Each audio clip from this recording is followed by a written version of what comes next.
பார்வதி தேவியின் வியர்வையிலிருந்து பிறந்த மரம் இன்று வரை சிவபெருமானுக்கு அர்ப்பணிக்கப்படுகிறது. அது என்ன தெரியுமா? Welcome to little Tamil legend channel. Mandara மலை ஒரு சாதாரண மலை இல்லை, அது பார்வதி தேவியின் பக்தன். அம்மா என் மலையில் இருந்தால் என்று அது ஏங்கியது. பார்வதி தேவி சிவபெருமானுடன் கைலாசத்தில் வாழ்ந்தார்கள். ஒரு நாள் இருவரும் ஆனந்தத்தில் நடனம் ஆடினர். நீண்ட நேரம் ஆடிய பிறகு பார்வதி தேவி சோர்ந்து வியர்வையை துடைத்தார். அதில் ஒரு துளி வியர்வை கீழே விழுந்தது. அந்த துளி வானத்தை கடந்து நேராக மந்திரமலையை அடைந்தது. அந்த துளி விழுந்த இடத்தில் ஒரு செடி முளைத்தது. சில மாதங்களில் அது ஒரு பெரிய மரமாக வளர்ந்து வந்தது. அந்த மரத்தில் ஒவ்வொரு கிளையிலும் 3 இலைகள் இருந்தது. மந்திரமலை அந்த கிளைகளை எடுத்துக்கொண்டு பார்வதி தேவியிடம் சென்றது. அம்மா, இது என்ன மரம் என்று கேட்டது.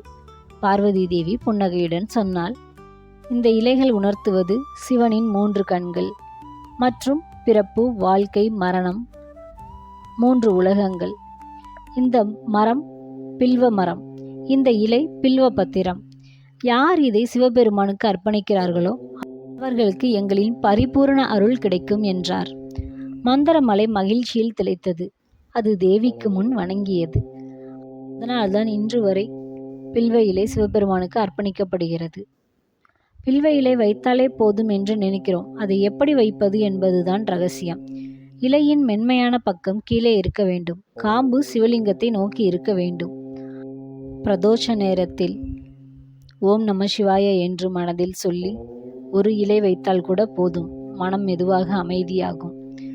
இது ஒரு வழிபாடு மட்டும் இல்லை, இது உங்களுக்கும் கடவுளுக்கும் இடையான ஒரு இணைப்பு. ஓம் நம சிவாய. வீடியோ பிடித்திருந்தால் லிட்டில் தமிழ் லெஜண்ட் சேனலை சப்ஸ்கிரைப் செய்து கொள்ளவும். நன்றி.